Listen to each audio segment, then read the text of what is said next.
وينه؟ يعني على 3 أمتار 4 البعد ينحشر هنا. ينحشر هنا المهم منسوبية هنا.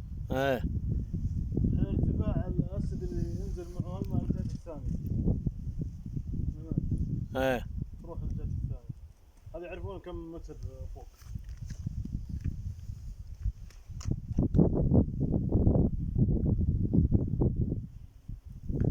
زين هذا مسمى سد عقده.